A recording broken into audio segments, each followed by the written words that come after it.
Hello and welcome back. This week we look at the origins and main phases of the Cold War, which lasted from the end of the Second World War to 1991.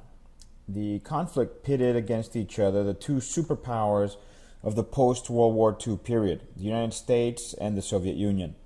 It confronted capitalism against communism, and it was a fight for survival of each economic system. It was called a Cold War because unlike the previous great wars of the 20th century, there was no direct military confrontation between the big players.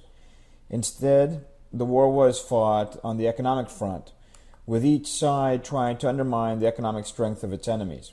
The US and the Soviet Union did fight against each other, but always indirectly. The United States fought against the communist subsidized North Koreans in the 1950s and North Vietnamese in the 1960s and 70s. The Soviets, on the other hand, fought against US-subsidized Mujahideen in Afghanistan in the 1980s. The Cold War dominated all political and military confrontations across the world during this period. Every country was forced to choose allegiance with one or the other side.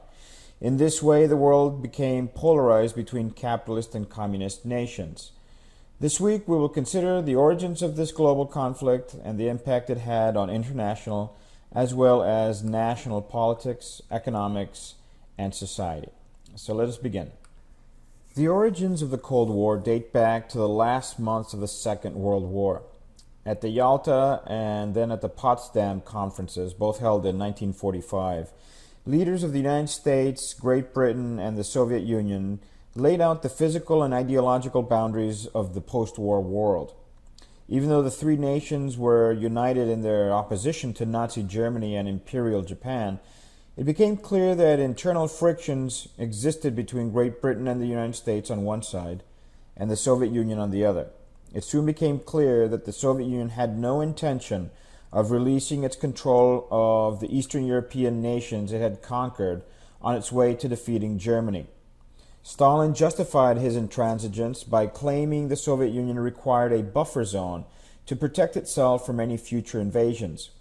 Practically half of Europe would be subjected to communist control.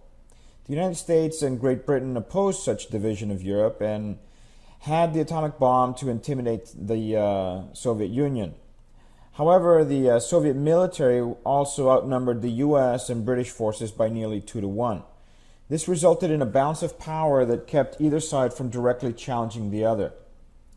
In 1946, Winston Churchill, who you see here on the picture on the right, warned that an iron curtain had descended on the European continent, dividing West from East, capitalist from communist, and democracy from dictatorship. The US and its allies were concerned that communism would spread to other countries as a result of the extreme destruction and poverty that was brought about by 6 years of World War. The fear that one country falling to communism would lead the neighboring countries to follow suit, like dominoes falling, led the United States to seek to contain the spread of communism, no matter where in the world it arose. In March of 1947, President Harry S. Truman announced the United States' intention to, in his words, quote, support free peoples who are resisting attempted subjugation by armed minorities or by outside pressures, end quote. And this was a direct reference to the aims of the Soviet Union to spread its influence throughout Europe and the rest of the world. A few months later, the U.S. put into action what came to be known as the Marshall Plan. The U.S., according to this plan, offered nations primarily in Europe money to help with post-war reconstruction with only one condition, that the country accepting the money remain capitalist. This offering of money successfully lured most of Western Europe to the capitalist camp. There are a couple of political cartoons that I want you to look at here on this slide. On the left you have Stalin trying to block a basketball that's labeled Marshall Plan.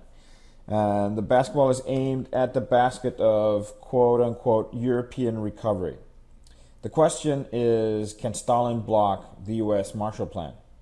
On the right, you see a different view of the same situation. A European statesman is trying to board a plane that is called U.S. aid line. You can see the dollar sign in the back. The sign on the left of the ladder, though, reads Flights to Solvency, meaning economic recovery. So it's understood that the European nation is trying to get on this flight to solvency. However, the pilot is not allowing the European to board because he is bringing with him, you can see it here in the cartoon, heavy luggage labeled socialist theories. It is understood that the European can only board if he lightens his luggage by dumping the socialist influences. Tensions grew between the Soviet and American blocs as each jockeyed for position in all recovering countries. In 1948, friction nearly led to military confrontation as the Soviet Union blocked access to the city of Berlin, which was in Soviet-controlled Eastern Germany, but which, since the end of the war, had been divided into British, French, US, and Soviet zones, so all four countries controlled the city. Stalin prohibited its three partners any access to the old Nazi capital as a test of strength in the developing Cold War.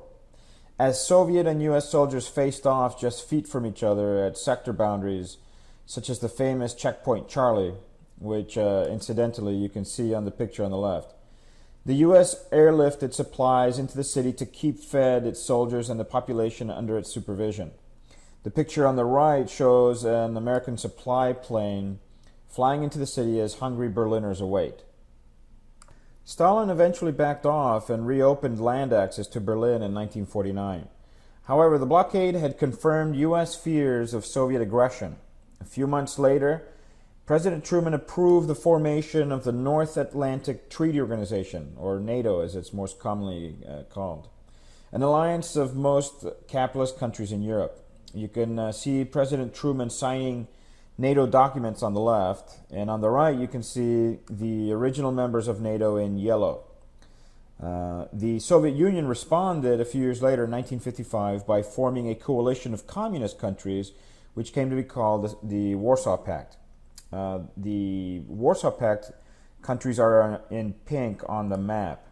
Europe was once again divided into two large alliances, as it had been prior to World War I and World War II.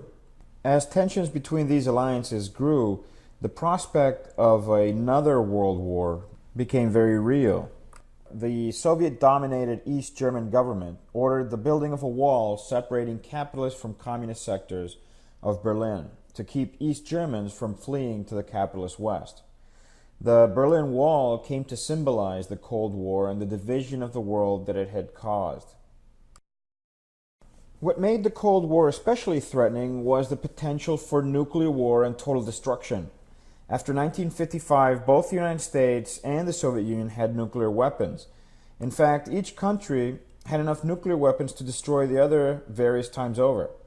Nevertheless, both countries continued to build more and more atomic bombs and nuclear missiles in hopes of maintaining an edge in the developing nuclear arms race. In the end, fear of complete destruction dissuaded the US and the Soviet Union from directly fighting each other. However, it did not rule out other forms of confrontation.